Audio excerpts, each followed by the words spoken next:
Patrice. Bonjour William, bonjour à tous. La grande vedette du jour, c'est quand même le peuple grec, et pas seulement parce que l'humanité a eu l'idée d'en faire le rédacteur en chef d'un jour de son contenu. On sait que le peuple grec doit s'exprimer par référendum dans 3 jours. Il dira s'il accepte ou s'il refuse le projet d'accord soumis par la Commission européenne, la Banque centrale et le FMI. Et ce choix, cette indécision, ce suspense en font la vedette. Une vedette en qui la bourse semble avoir confiance pour l'instant. En tout cas, si j'en juge la une des Échos, le CAC 40 a gagné plus de 12% au premier semestre. Jusque-là, tout va bien, même si ça joue un peu au yo-yo de temps en temps. Une vedette qui permet à Nicolas Sarkozy de faire la une du Monde pour prévenir l'Europe qu'il convient de protéger sa monnaie de la faillite grecque. Une vedette qui réussit à mettre au grand jour ce dont tout le monde se doute, mais que les principaux intéressés avaient réussi à cacher jusqu'à ce jour. Entre Merkel et Hollande, il y a plus qu'une fissure, il y a une différence d'approche. Le président français rêve d'un accord rapide avec les Grecs, volonté motivée par son besoin de ménager sa gauche, tandis que la chancelière allemande ne veut rien lâcher et surtout éviter de négocier avant la tenue du référendum. Alors oui, le peuple grec est vraiment la vedette du jour, il réussit même à faire à n'importe quoi, à n'importe qui.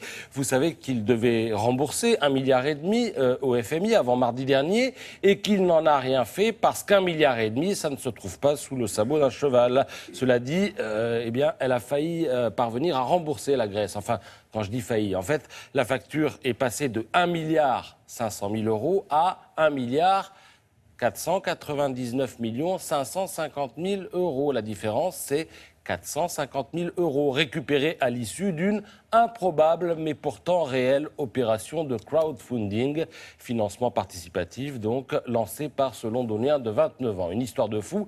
Tom Finney, c'est son nom, en avait un peu marre d'entendre parler en permanence de la Grèce. Il a donc lancé son opération. Du coup, pas moins de 28 500 donateurs, jusqu'en Allemagne d'ailleurs, et à l'arrivée, près d'1 demi-million d'euros pour la Grèce. C'est assez fascinant, parfaitement inutile, mais spectaculaire. Le gars, vous savez, qui est saoulé par le sujet grec et qui prétend s'en débarrasser en montant une petite collecte qui, mine de rien, finit par marcher.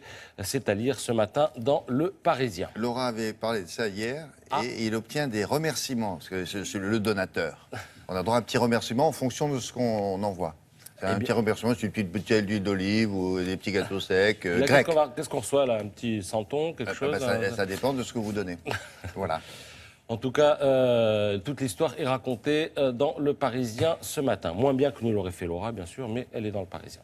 Alors tout ça confirme, mais il m'est souvent arrivé de le dire ici même, que c'est bien l'argent qui mène le monde, parfois même pour le meilleur. Illustration, vous lirez ici et là ce matin dans la presse que le Paris Saint-Germain est libéré de ce qu'on appelle le fair play financier. Cela veut dire qu'il va pouvoir recruter, dépenser sans restriction. Et alors dans le viseur ce matin, dans l'équipe, on voit que outre Pogba, il y a 4 mégastars, Miralem Pjanic, Angel Di Maria, Kevin Trapp et Pedro. Les connaisseurs apprécieront, mais comme l'écrit pudiquement l'équipe, ces retouches devraient aider le Paris Saint-Germain à être plus compétitif en Ligue des Champions. Toujours dans l'équipe, une enquête sur la caravane du Tour de France avec une flopée de chiffres. Vous savez que pour décorer une voiture qu'on met dans la caravane, ça coûte 8 000 €. Un char, c'est 100 000 €. Le droit d'entrée, c'est 15 000 €. Mais à l'arrivée, on a des entreprises contentes parce que les consommateurs crient leur nom sur le parcours du Tour de France et contentes donc parce qu'on a parlé d'elle. Je termine avec tout dernier banc titre. Ceci, c'est un guide du Tour de France